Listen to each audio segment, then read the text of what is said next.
Assalamualaikum warahmatullahi wabarakatuh. Di sini kami dari kelompok 2 akan mempresentasikan mengenai leadership yang sudah kami diskusikan sebelumnya. Perkenalkan, nama saya Deva Diola dan ini teman saya. Perkenalkan, nama saya Kanska Priyasari dengan NIM A01333002. Perkenalkan, nama saya Dwi Olia Rama dari NIM A0113230010. Dan selanjutnya akan kami presentasikan dari hasil diskusi kami tersebut. Latar belakang. Leadership disebut juga sebagai sifat kepemimpinan. Skill ini selalu dibutuhkan dalam organisasi dan perusahaan. Dapat diartikan bahwa leadership merupakan suatu usaha untuk mengarahkan dan memotivasi, serta bersama-sama mengatasi masalah untuk mencapai tujuan. Yang pertama ada tokoh dalam negeri, yaitu Cut Nyak Dien, merupakan seorang pahlawan nasional Indonesia yang berasal dari Aceh, yang berjuang melawan Belanda pada masa Perang Aceh.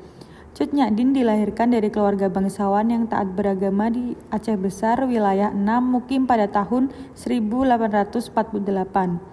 Ayahnya bernama Teuku Nantaseutia, seorang Ulebalang 6 Mukim, yang juga merupakan keturunan Datuk Makudum Sati, perantau dari Minangkabau. Cut Nyak Dien ini lahir tanggal 12 Mei 1848 di Lampadang, Kesultanan Aceh, Indonesia. Beliau memiliki nama lain Ibu Perbu, Ibu Ratu, Ibu Suci, dan dikenal atas pahlawan nasional Indonesia. Beliau meninggal pada tanggal 6 November 1808 di usia 60 tahun karena sakit-sakitan setelah diasingkan oleh Belanda. Beliau dimakamkan di Gunung Puyuh, Desa Sukajaya, Sumedang Selatan. Di sini ada habits Cut Nyak Dien. Yang pertama ada kepemimpinan yang tegas, memimpin pasukan Aceh dan mengambil alih komando setelah suaminya gugur. Yang kedua ada cinta tanah air dan keluarga, memprioritaskan perjuangan untuk tanah air. Semangat juangnya didorong oleh rasa cinta terhadap Aceh. Yang ketiga ada ketahanan dan bertahan hidup, bertahan dengan kondisi yang sulit dan sering bersembunyi, dan tidak mudah menyerah meskipun kekurangan logistik. Yang keempat ada memperhatikan moral pasukan, menjaga semangat dan moral pasukan, memberikan contoh keteguhan dan keberanian.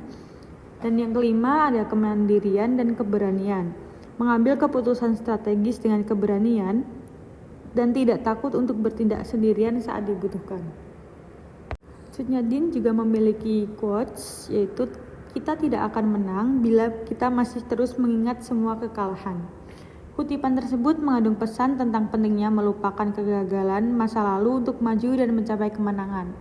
Jika terus terjebak dalam rasa takut atau trauma akibat kekalahan sebelumnya, seorang tidak akan mampu fokus pada strategi dan peluang yang ke depan. Pesan ini mengajarkan keberanian, semangat dan pantang menyerah, dan fokus pada masa depan untuk mencapai tujuan besar, terutama dalam perjuangan seperti yang dihadapi Cut Nyak Dien dalam melawan penjajahan.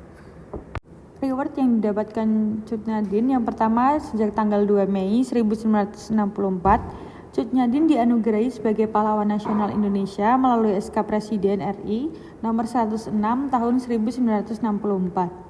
Sebagai pengakuan atas perjuangannya yang tak kenal lelah melawan penjajahan Belanda, ia juga dihormati sebagai simbol perjuangan perempuan yang diabadikan dalam berbagai bentuk monumen dan cerita sejarah.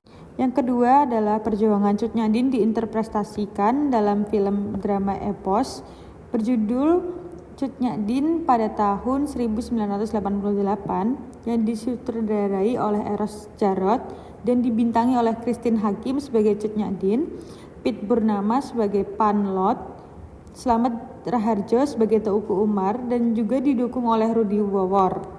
Film ini dimenangkan Piala Citra sebagai film terbaik dan merupakan film Indonesia pertama yang ditayangkan di Festival Film Cannes tahun 1989. Mahatma Gandhi merupakan tokoh dari luar negeri. Biografi dari Bapak Mahatma Gandhi. Bapak Mahatma Gandhi lahir pada tanggal 2 Oktober 1869 di negara bagian Porbandar, India. Nama aslinya Mohandas Karamaji Gandhi, pemimpin dengan prinsip-prinsip ahimsa non kekerasan dan satyagraha keteguhan dalam kebenaran. Dikenal sebagai Bapak Bangsa India atau Mahatma yang berarti jiwa besar. Memimpin gerakan seperti Satyagraha, Salt March 1930 dan Quit India Movement 1942, perjuangan hak-hak kaum Dalit yang disebut Harijan atau anak-anak Tuhan, berperan besar dalam pembebasan India dari penjajahan Inggris pada 15 Agustus 1947. Dibunuh oleh Nathuman Godse, seorang nasionalis Hindu pada 30 Januari 1948. Lalu untuk habits dari Bapak Mahatma Gandhi yaitu merupakan memiliki prinsip menjalani hidup seolah-olah tidak ada hari esok, lalu tetap membumi, rendah hati walau sudah mendapatkan kesuksesan, selalu berbicara kebenaran, makan malam sederhana dan secukupnya, tidak pernah mengejar harta benda, peduli ibu pertiwi, dan selalu berpikir positif. Quote dari Bapak Mahatma Gandhi yaitu "A ounce of practice is worth more than tons of preaching", yaitu ungkapan itu berarti tindakan nyata sekecil apapun memiliki nilai yang jauh lebih besar daripada hanya bercerita atau memberikan nasihat tanpa tindakan. Bapak Gandhi ini ingin menekankan pentingnya bertindak sesuai dengan apa yang kita ajarkan atau percaya daripada hanya berbicara tentang prinsip atau teori tanpa melaksanakannya. Reward yang sering didapat oleh Bapak Gandhi yaitu sering menjadi simbol anti kekerasan di abad ke-20 dan dinominasikan beberapa kali dalam penghargaan Nobel Perdamaian namun tidak pernah memenangkannya. Gandhi dianggap sebagai bapak bangsa India karena perannya yang besar dalam memimpin perjuangan kemerdekaan dari penjajahan Inggris.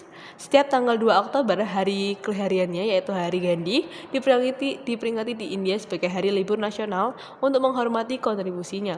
Selain itu, Perserikatan Bangsa-Bangsa atau PBB menetapkan tanggal ini sebagai Hari Internasional Tanpa Kekerasan. Di sini aku akan menjelaskan 3 sifat dari seorang leadership, yaitu yang pertama ada coaching. Apa itu coaching? Coaching adalah proses pembimbingan yang bertujuan untuk membantu individu atau tim mencapai tujuan, meningkatkan kinerja, dan mengembangkan potensi mereka. Fungsi dan tujuan dari coaching ada 4, yaitu 1. Mengembangkan keterampilan untuk membantu individu mengembangkan atau meningkatkan keterampilan seperti berkepemimpinan dan komunikasi. Yang kedua, untuk mendorong meningkatkan kinerja dengan menetapkan tujuannya, struktur, dan strategi pencapaiannya. Yang ketiga, meningkatkan hubungan antara individu, baik di tempat kerja maupun dalam kehidupan pribadi, melalui komunikasi dan kerjasama yang lebih baik. Yang keempat, membantu merencanakan dan mencapai tujuan karir, termasuk promosi dan keseimbangan antara kehidupan kerja dan kehidupan pribadi.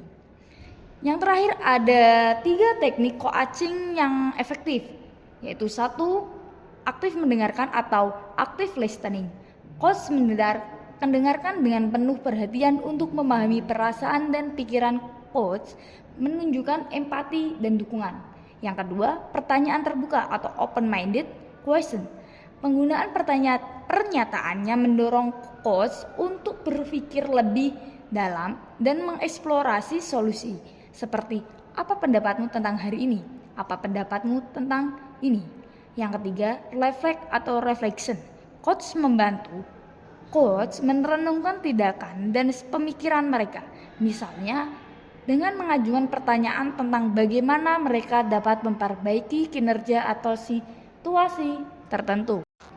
Kemudian, yang kedua ada counseling. Apa itu counseling? Konseling adalah proses bantuan yang bertujuan untuk membantu individu mengatasi masalah dalam kehidupan pribadi yang dapat berpengaruh kinerja dan kesejahteraan mereka.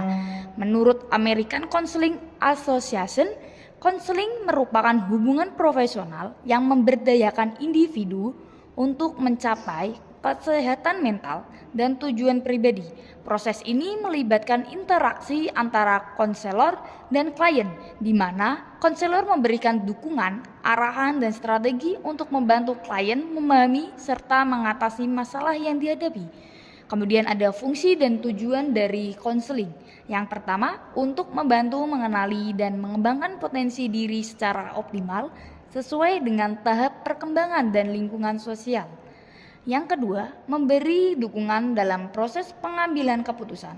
Yang ketiga, untuk mengatasi masalah emosional, psikologis atau sosial yang dihadapi individu sehingga mereka dapat berfungsi lebih efektif dalam kehidupan sehari-hari. Yang terakhir, ada 3 teknik konseling yang efektif.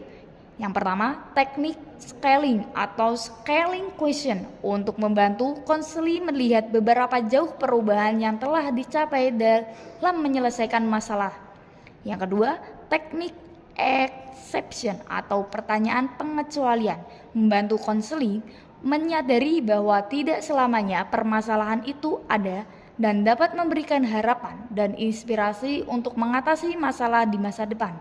Yang ketiga, teknik miracle question atau pertanyaan keajaiban membantu konseling berimajinasi tentang bagaimana hidupnya akan menjadi bagaimana kehidupannya akan menjadi jika masalahnya telah terselesaikan dan dapat menjadi solusi sementara terhadap masalah yang dihadapi. Yang ketiga dan terakhir ada mentoring. Apa itu mentoring? Mentoring adalah proses di mana individu berpengalaman yang dikenal sebagai mentor memberikan bimbingan, nasihat, dan dukungan kepada individu atau kelompok yang kurang berpengalaman untuk membantu mereka mengembangkan keterampilan dan mencapai potensi yang penuh kepada mereka. Kemudian ada fungsi dan tujuan dari mentoring. Fungsinya adalah 1. Membantu mengembangkan keterampilan baru, membantu meningkatkan kepercayaan diri, membuat keputusan yang lebih baik, membantu memperluas jaringan profesional, membantu mempelajari keterampilan baru atau cara baru dalam melakukan sesuatu, membantu beradaptasi dengan budaya kantor yang lebih cepat atau organisasi, membantu mempelajari pola pikir kewirausahaan dengan tujuannya untuk mendukung dan mendorong orang untuk mengelola pelajaran mereka sendiri agar mereka dapat memaksimalkan potensi mereka, mengembangkan keterampilan mereka, meningkatkan kinerja mereka, dan menjadi orang yang mereka inginkan. Yang terakhir ada teknik mentoring yang efektif. 1. Komunikasi yang baik, karena mentor harus memiliki kemampuan berkomunikasi yang baik untuk menyampaikan materi, berdiskusi, dan memberikan evaluasi. Yang kedua, mentor harus bisa memecahkan masalah yang sedang didiskusikan dengan baik. Yang ketiga, mentor harus berani memberikan saran yang membangun dan tidak malu untuk melakukannya. Sekian dari presentasi